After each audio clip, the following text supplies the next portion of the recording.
Hello and welcome to my channel. তো আজকে আরেকটা নতুন রেসিপি নিয়ে চলে এসেছি। আজকে আমি বানাবো একটা very easy and quick recipe. So আজকে আমি বানাচ্ছি তিরামিসু। প্রথমে আমি ঘরেই 1 লিটার দুধ ছানা কাটিয়ে নিয়েছি। তারপর আমি ছানাটাকে ফাইনভাবে পেস্ট করব ফ্রেশ ক্রিমের সাথে, আর সঙ্গে দেব গুড়।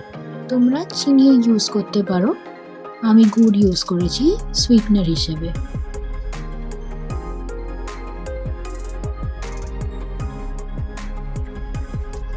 এবার এটা মিক্সার গ্রাইন্ডারে দিয়ে মিক্স করে নেব ভালো করে, স্মুথ পেস্ট যাতে হয়ে যায়। বেসিক্যালি এটা আমাদের ফিলিংটা হয়ে গেল। এরপর আমরা লেয়ার্সগুলো তৈরি করব। তো তার জন্য আমরা কফি মিক্সচারটা তৈরি করব। তো আমি কফি নিয়েছি, ওটাতে গরম জল দিয়ে ডাইলিউট করে নিয়েছি। আর ঘরে মারি বিস্কুটস ছিল, তোমাদের কাছে রাস্ক থাকলে রাস্ক ইউজ করতে পারো, বা লেডি ফিঙ্গার স্পঞ্জ থাকলে সেটাও ইউজ করতে পারো। তো সেটা দিয়ে আমি বেস লেয়ারটা ফার্স্টে তৈরি করে নিলাম। এভাবে দেখো, ডুবিয়ে ডুবিয়ে কফির মধ্যে বেস লেয়ারটা তৈরি করে নেবে।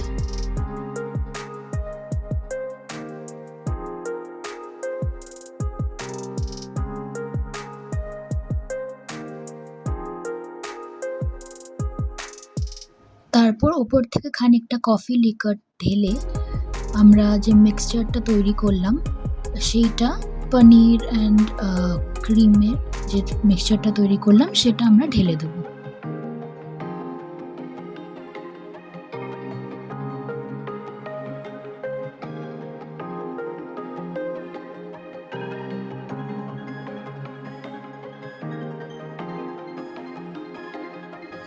এভাবেই আমরা সেকেন্ড লেয়ারটাও তৈরি করে নেব।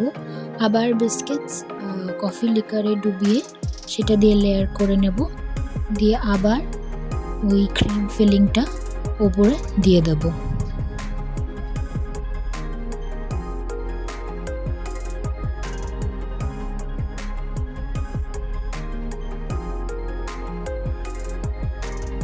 আমি টোটাল 3টে লেয়ার করেছি।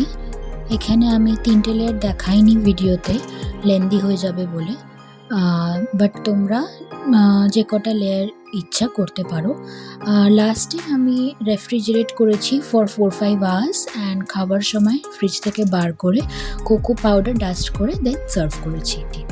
তোমরা এই রেসিপিটা অবশ্যই বাড়িতে ট্রাই করো আর আমাকে জানিও কীরকম লাগলো। Until then, see you again, bye by.